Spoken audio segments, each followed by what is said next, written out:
Well, hello there. I've never done this before, addressed you all in person, but I think I need to.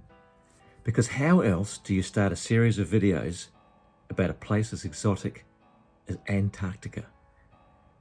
We've just had the best trip over to the frozen continent, but there was a lot of planning, which I hope to share with you over the course of these videos to help you with your own planning if you're thinking of going. We opted for a 17-day cruise, quite a long one because I wanted to take in the Falkland Islands and South Georgia. Our trip was called In Shackleton's Footsteps, named after the great explorer of the early 20th century who had his fair share of adventures in these parts.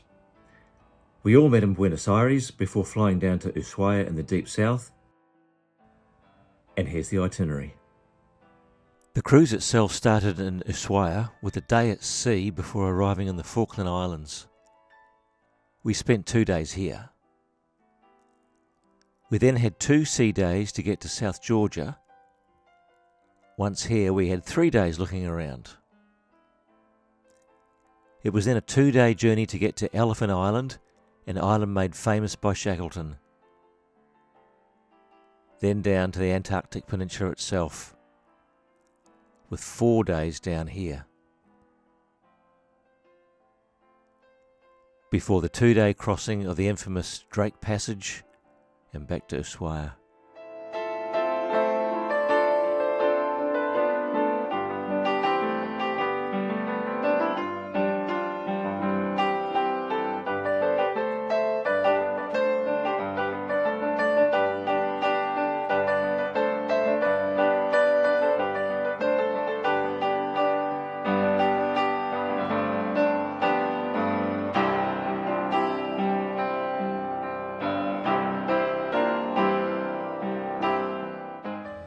The whole journey starts here at the hospitality desk at the Sofitel in Buenos Aires. It will be until the end, until we get into the ship. So everybody will look after their own carry-ons until we get in the ship. Yeah? And it's not the same with the suitcases. The suitcases, the big ones, the checked luggage, that is the only time that we will see them is at the airport. Once we land in Ushuaia, we just collect them and put them outside, and then the local guys will take them to the ship.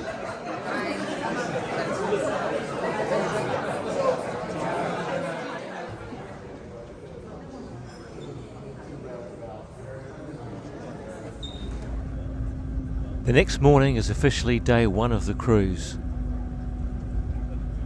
We transfer to the airport at Buenos Aires for our charter flight to Ushuaia.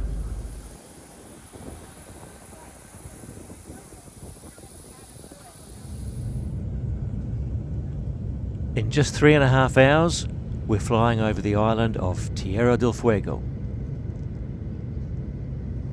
and landing at Ushuaia. Representatives from Swan Hellenic are there to meet us.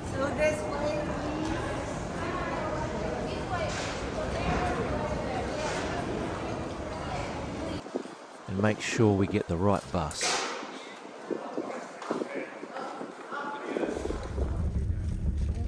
And we get our first views from the bus of the bottom of South America.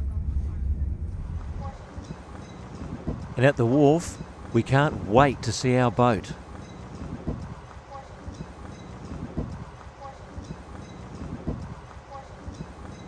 And here she is, the SH Diana. And here's the ship's manifesto, just 152 guests and 126 crew. I've chosen this itinerary right from the get-go. So we, of course, will be leaving tonight at about 6 o'clock from Ushuaia, and we will be going out through the Beagle Channel and facing the ocean, going across over this area over here to the Falkland Islands, and then going to South Georgia. We do have 1 sea day.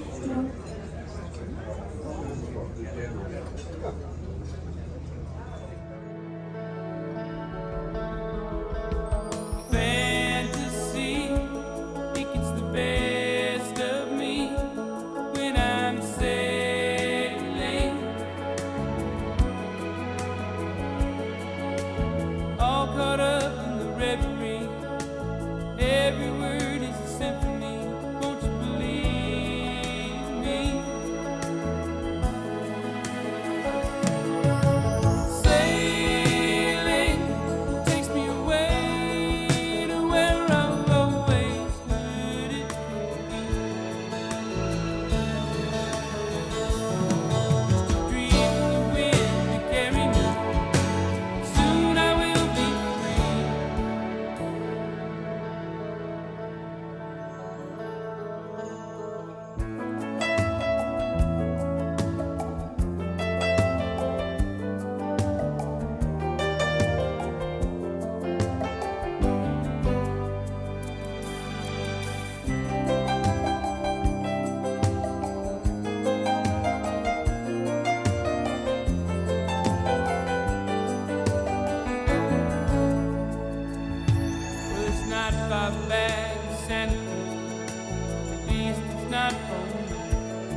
Time for a look around the boat, and also to let you know why we chose this vessel.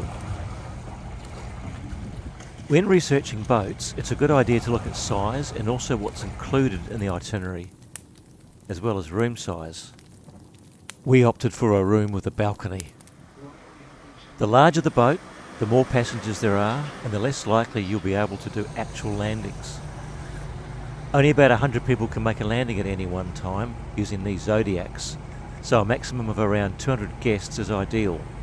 We were spoilt having just 152. Of course, the smaller the boat, the more likely it is to get tossed around by rough seas, so management of seasickness becomes a top priority.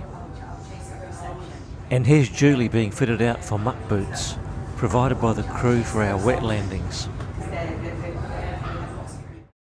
Here we're very, very lucky to have such a captain on board. He's been with the company since the very beginning when we first started here on SS Diana as well.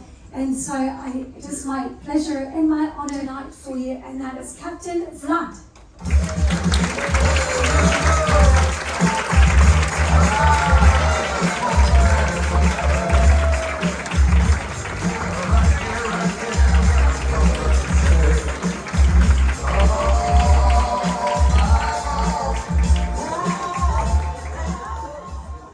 Thank you very much, Nikki.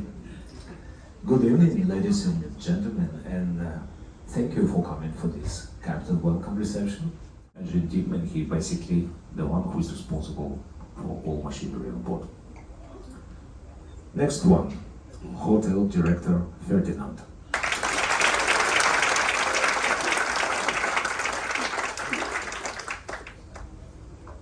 For this beautiful vessel, for the oncoming cruise, but mostly that's for you, ladies and gentlemen, because without you this cruise would be possible. Thank you for choosing Swan Hellenic Diana. Welcome on board. Cheers.